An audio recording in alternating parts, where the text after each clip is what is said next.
Good morning, students. This is your English class. Now we are studying chapter 3.2 of unit 3 in your English literature book, that is about the topic environmental pollution. Students, in the previous class we have already studied the first part of this chapter. Today in this class we are going to study the second part of this chapter. So students, let's open page number 76 in your English literature book and start read from the top of the page. Getting rid of plastics is particularly difficult.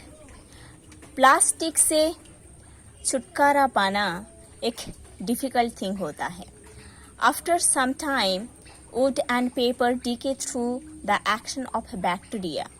कुछ time बाद wood and paper bacteria में बदल जाते हैं.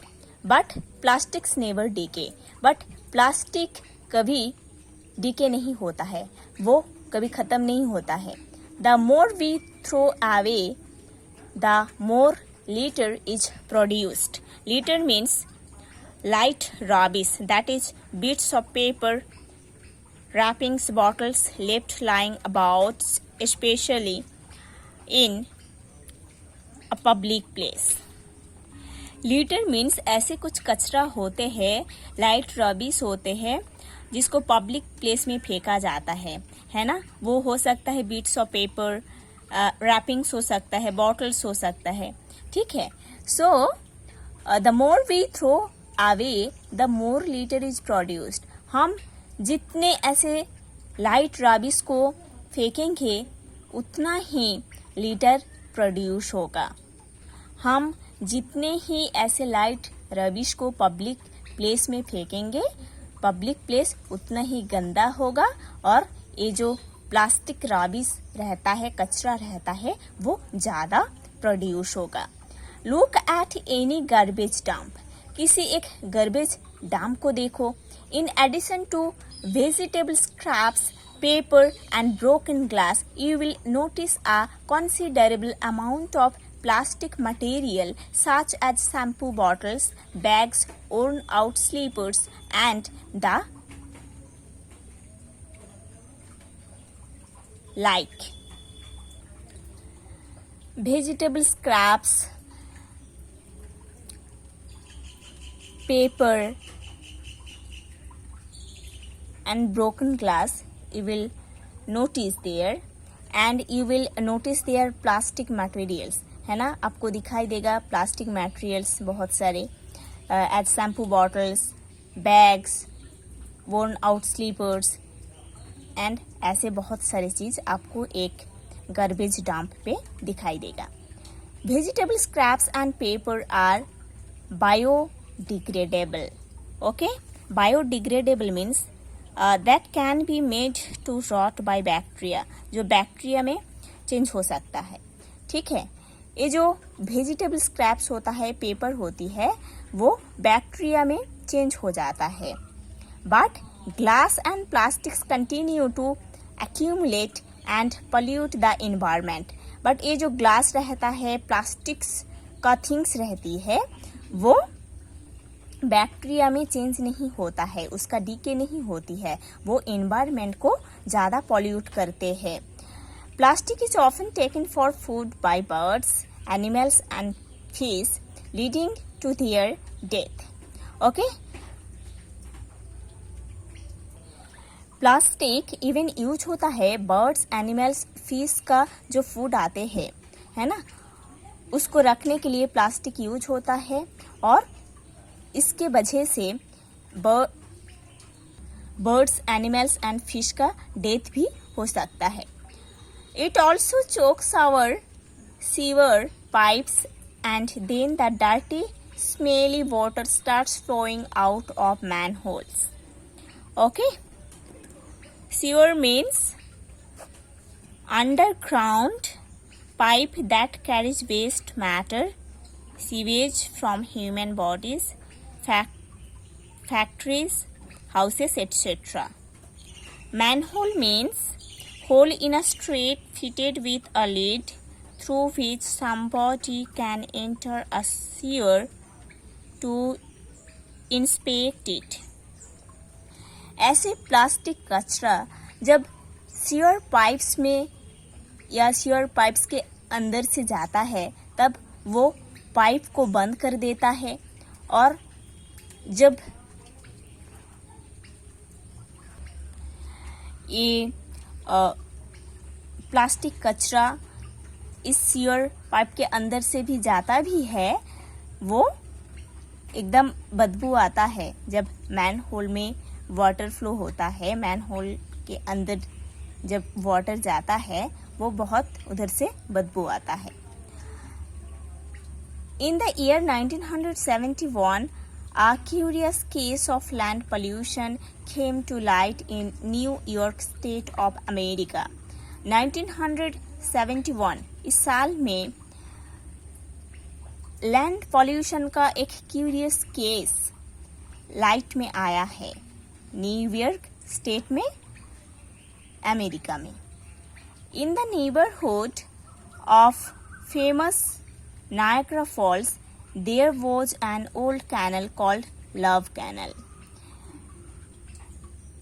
New York का जो neighbour place है वो है Niagara Falls. You know, this is a famous falls. The mighty waterfall on the Niagara River in North America. North America में नायग्रा रिवर के ऊपर एक वाटरफॉल है, mighty waterfall. each minute about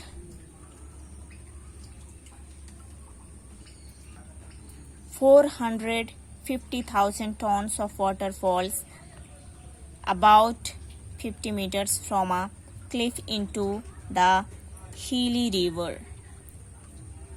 Okay, so neighbourhood में Niagara false है और उसमें एक ओल्ड कैनल है जिसका नाम है लव कैनल।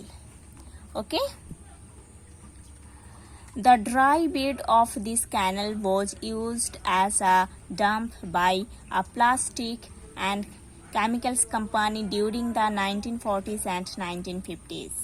ये लव कैनल का जो ड्राई प्लेस है उसको एज अ डंप यूज किया जाता है ना।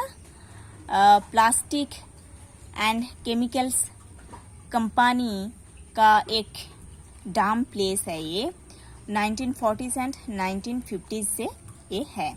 ओके, 1940s एंड 1915 से इस लव कैनल का जो ड्राई प्लेस है उसको प्लास्टिक एंड केमिकल कंपनी का एज अ डंप यूज किया जाता है। Then the land was filled in and capped with clay. उसके बाद वो लैंड फिल्ड हो गया था और क्ले बन गया था, उधर क्ले में कैप्ड हो गया था। Houses and a school were build there. उसके बाद उधर हाउसेस एंड स्कूल बनाया गया था। In 1971, poisonous chemicals, some of which could cause cancer, were seen leaking through the clay. उस क्ले से ऐसे कुछ पॉइजनस केमिकल्स निकलता था जिससे कैंसर डिजीज हो सकता है। ओके, उस क्ले से जिसके ऊपर हाउसेस एंड स्कूल बनाया गया है, डस्ट फेंकने के बाद उस लव कैनाल जो था उसके ड्राई प्लेस में तो प्लास्टिक एंड केमिकल कंपनी का जितने डस्ट उसको फेंका गया है।